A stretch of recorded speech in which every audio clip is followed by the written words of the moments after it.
gamers, welcome to the Part-Time Gamers Club, where we game part-time but support gaming all the time. For those of you tuning back in, make sure to drop a like and subscribe. And if it's your first time here, welcome to the crew. I'm Gio. Alongside me is Gerard and Mike. And on today's episode, we're going to be discussing the new Battlefield 2025. Let's get to it.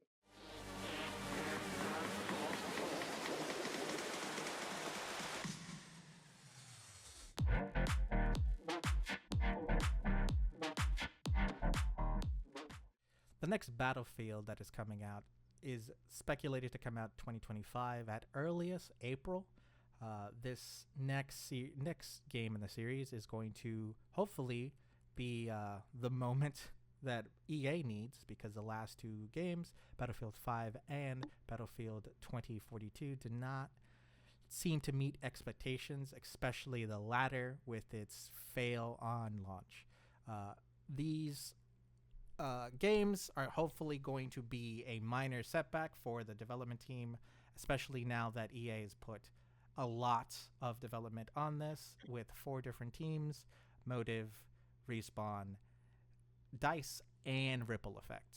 So in this podcast, we'll be talking about our ideas of the kind of direction and the development teams as a whole, the previous experiences that we've had with the games, and more importantly, our outlook and predictions for the next Battlefield, starting with our ideas on what this kind of development power is going to do for the game. What are you guys' thoughts on all of these devs or development studios working or being responsible for the new game? I mean, I expect high expectations for them if they're putting so much into it.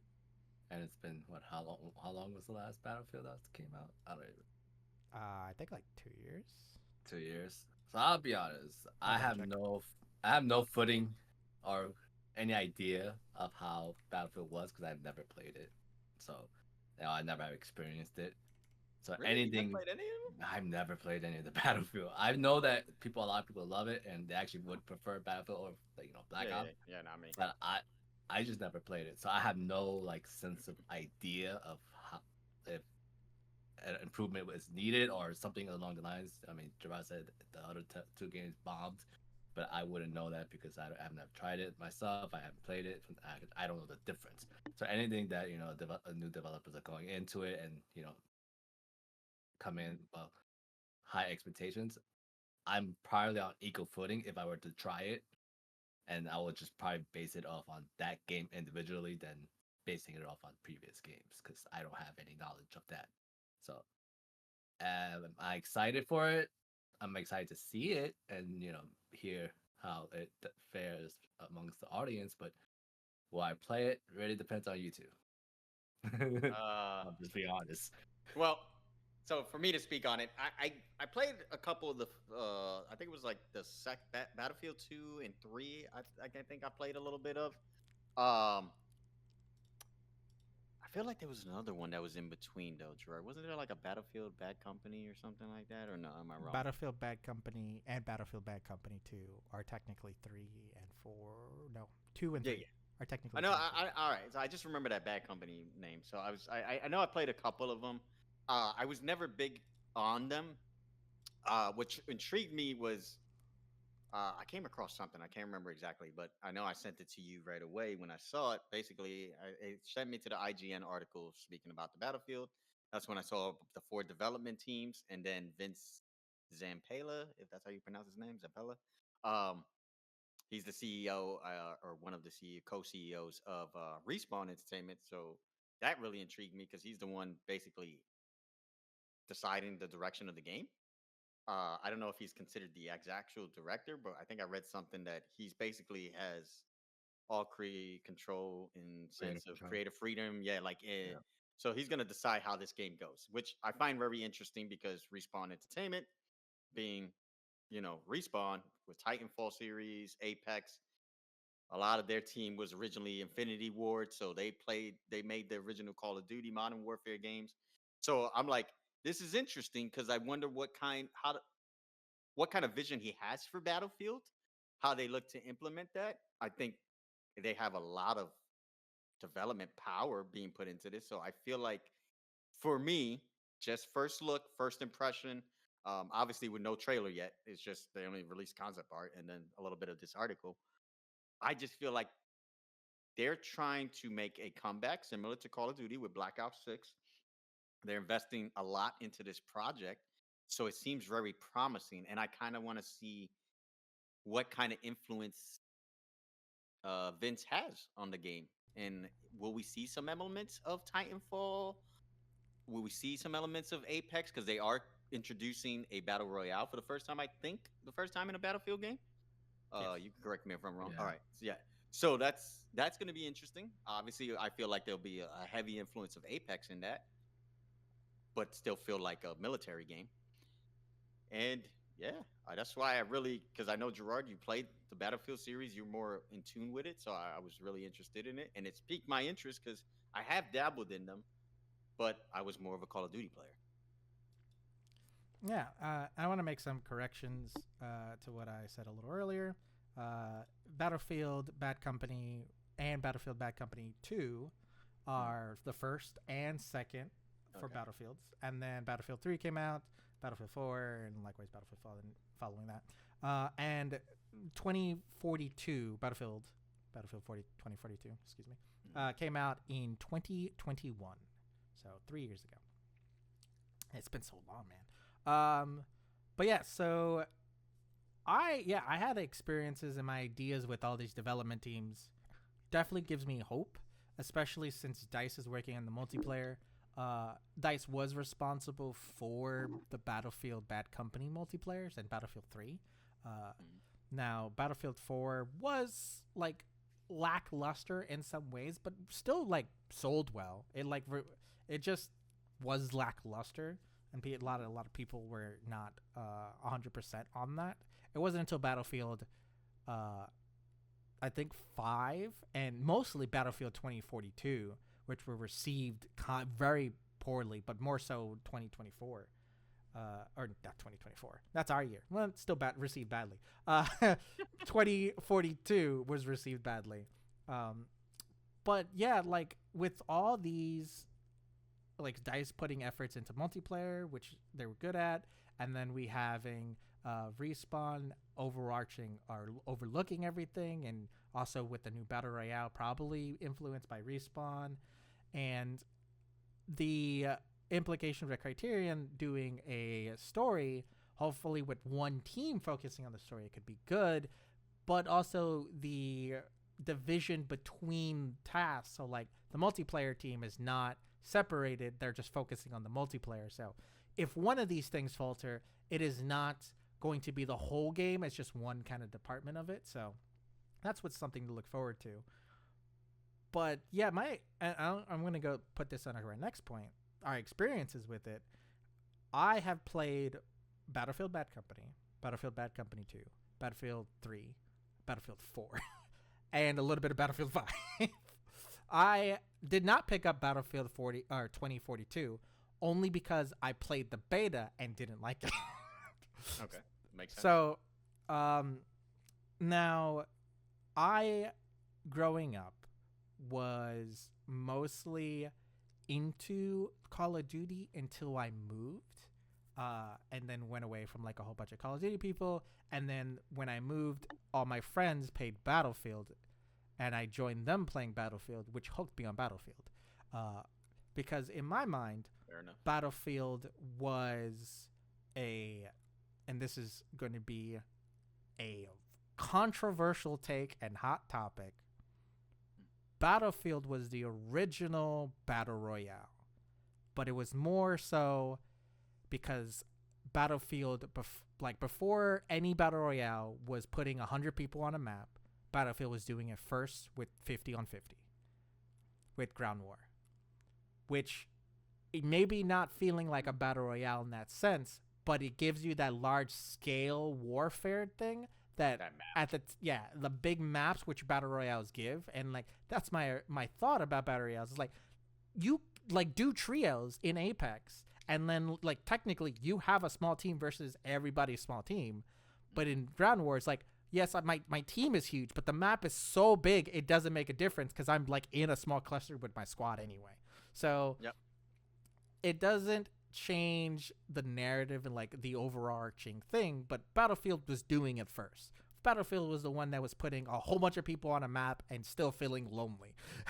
So I love the idea of multiple devs working on it and the experience that I have on it, but majority of my profound memories came from Battlefield 3, and that game I absolutely adored and love, and I consider it DICE's pinnacle is Battlefield 3. There's an argument to be made about Bad Company 2, but I think if they can just get a little bit back of their magic, because the and this is going to be what like the old like rivalry comes back, is whether you play Call of Duty, whether you play Battlefield.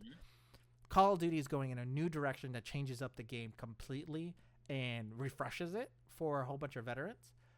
Does Battlefield do like revert back to their old ways, or do they have some new narrative or mechanic that they're trying to push it up, the refreshing like Call of Duty does? Because that's what their attempt was in 2042, which was the same attempt that Call of Duty did with Advanced Warfare, and both of them fell. So maybe Battlefield does that same narrative or that new mechanic thing. But like more importantly, you like Mike's never played it, which shocking. I'm kind of surprised, honestly. I really thought you at least tried it, because it was such, like he said, it was such a big rivalry that even I was curious to try it. And a couple of the Call of Duty team that we played with did play it. That's why I even tried it. That's why I even like tried the fucking. In order to be on one side or the other and actually have your vote count, because I say if you only play one of the games, you don't fucking count. Okay, you need to play both and tell me. If you play both, you can tell me with definitive, like, I like Call of Duty better, and I'd be like, okay, that makes sense, because narratively and like the way the mechanics work in both games completely different. Because in Battlefield, if you feel like you can't do anything by yourself, that's just how Battlefield feels. Like, you cannot one man solo kill 50 people, but you can one man snipe the shit out of people. Yeah, that's true. So like, and like having one person be in a good spot in Battlefield actually more important than in Call of Duty, unless you're like playing Search and Destroy. Because in Call of Duty Deathmatch, it doesn't matter you have the upper hand if you're in the right spot. You know what you get called in Battlefield, or excuse me, in Call of Duty if you do that? A camper. In Battlefield, you know what they're called? A sniper. It's two different like game styles and complete different mechanics. So with the way people like take either side, I'm like, these are completely, in my mind, they're both first person shooters, but they are not the same genre of game. Well, all right. So, Mike, to give you an idea, think of arcade racing versus simulation racing. That's really what the difference is when it comes to Call of Duty and Battlefield. There is a more realism aspect to Battlefield, especially with, like he mentioned, sniping. You can't snipe people the same way. You ain't doing no scope spinning bullshit like you do in Call of Duty. There is fucking bullet drop in the game. Bullet drop is applied into the game. So you have to know the distance to the enemy, and you need to know the knots. For every scope that you have, each dot represents a different amount of distance. So you have to know the distance for your scope in the game and how distance is relative. So like people would like mark to say like, how far is this? Okay, this is like 2K away. This is like my 4th mil dot. So I have to apply just for this scope. It's like the 4th mil dot. Things like that. And there is this is stupid to bring up, but like they're like, oh, if you're gonna add bullet drop, you should take wind velocity and apply the Coriolis effect. And I'm like, motherfuckers, not everyone's going to be a fucking U.S. Navy sniper, okay? I'm wrong with that, but like it's still like Marine, you don't need to take into the Coriolis effect. If people don't know, and this is me nerding out, I'm sorry. Is the rotation of the Earth affects your bullet at large enough distance. So you have to take that into account as well. Yeah. But, so Mike, what would you be intrigued to try it? because it is more simulation, more realistic. It is a different play on the warfare. Oh yeah, I know it's different play. I'm sure it was different. It's just I just never had the urge to play or to try it. It never came up, so I'm never surprised, really played it. because you mentioned a couple times with Angel. I'm surprised he doesn't play that one. I know he's more Call of Duty also, but I think of the realism. You know what I mean? And you guys being Like, both military, sometimes you like to try to I will get a say, feel for it. I know Gio's like bringing it up. It's like it's more realistic than Call of Duty, but it's not truly realistic. Yeah. It's not over It's the not top. like It's like not like oh Gran yeah Turismo racing. yeah, like everyone has a parachute and everyone can jump off a building and parachute down. Hmm. But the chances of you being shot out of the air by bullets more likely. More likely. But But to get back on the new yeah, to Battlefield. get on topic, predictions. The final topic. Let's talk about with all this development effort and now knowing that there's been 3 years since the last Battlefield game. Hopefully those 3 years have been working towards this game, like all collectively. This is the assumption I will make. If it's not, then I'm sorry. What do you guys think on the release? Will it do well, knowing that Call of Duty comes out this year, the end of this year, in like a month or so at the recording, or not at the end of this month at the recording time, and Battlefield's coming out next year. Mm-hmm. Well, So what do you want to take this, Mike? You want? Mike has less so. Let's say so, because he's like never played a Battlefield game, so he doesn't know like positivity, negativity, or like the Well, general consensus. He can take into account like they're putting in a lot of development teams. This is some of EA's strongest development teams also. Like I'm Criterion. intrigued. I'm intrigued on how it's gonna go, and I think it's good that it's coming out next year and not at the same time frame as Call of Duty. So I Mm-hmm. think that does help because you go to the Call of Duty hype, you're gonna see how well they do, Mm-hmm. and then they could either I'm sure they're gonna stick with the game because I mean there's so many big developers making that game. I think it's a good time to be put out next year, and I think the timing would be right for them because I mean whatever, regardless of what happens in the Call of Duty release, because it's coming out later this month. Because I think we're all looking forward to buying that. Well, at least me and Gio. I'm guaranteed. Keep I talking about think Black Ops 6 if you're gonna get it. It's a maybe. I'm it's still like there's a I'm lot telling of you, things. There's a lot of things going on just in my from the life. beta, that is the best Call of Duty I've played in years. All right. Well, Gio, what are your Mike? I don't know if you were gonna add any finishing statements. Nah, I'll just say it's a good timing that they're gonna release it next year, right after. So not during Call of Duty because That makes sense. it's a risk to take, especially you haven't, made a game in a while. In a while. Yo, Gio, what are your thoughts? No, just to touch on and add on to what Mike says, I think it's good that they're kind of spacing that out a year. I know before it was rivalry, and they would be releasing usually in the same year, and like you said, you had to pick which one you were going with. Um, but I think they kind of hit the wall, just like Call of Duty did, where like that rinse and repeat every year, annual. It just it kind of diluted the games, and it just kind of like started to hurt their sales, and they started to get a lot of negative feedback that they weren't used to, both Battlefield and Call of Duty, to be honest. So I think they're both done the right thing, take a different approach. They've taken time to actually develop both of these games. Uh, i think i think Battlefield is trying to develop theirs a little faster because obviously they haven't taken clearly as long as Black Ops 6, but they also have a lot more teams in this involved. So I feel like they're making up for some of that time by putting so much into it and knowing how big these developers are. I think I'm looking forward to it just because I want to see the rivalry pick back up. Honestly, I really do want to see it pick back up. I want to see if you know both of them can get back to what they were at their peak, and then see what we can get from that. Yeah. But for gamers, I think we're gonna benefit from this one way or the other. Yeah, I agree with you. Does anyone have any final thoughts or concerns before we end this podcast episode?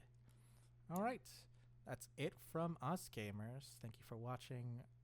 And make sure you leave down a comment down below on your thoughts on Battlefield 2025. We don't even know the name yet, so also tell me what you think the next one's going to be. I don't think it's going to be 6. I think they've gone too hard on the numbers. I think they're just gonna call it Battlefield because the concept art just says Battlefield. All right, I'm gonna add in. If you yell at me at Battlefield 1, I didn't forget. All right, I didn't forget Battlefield 1. All right, Oh, yeah. we'll see you later. Peace. Later. Thank you for watching this episode of the Part-Time Gamers podcast. Be sure to like the video and subscribe to our channel for more content like this. And follow us on our other social platforms on TikTok, Instagram, and Discord. Links for those will be provided in the description. Thank you again. We will see you on the next episode of the podcast. And make sure you make some time for video games. Peace.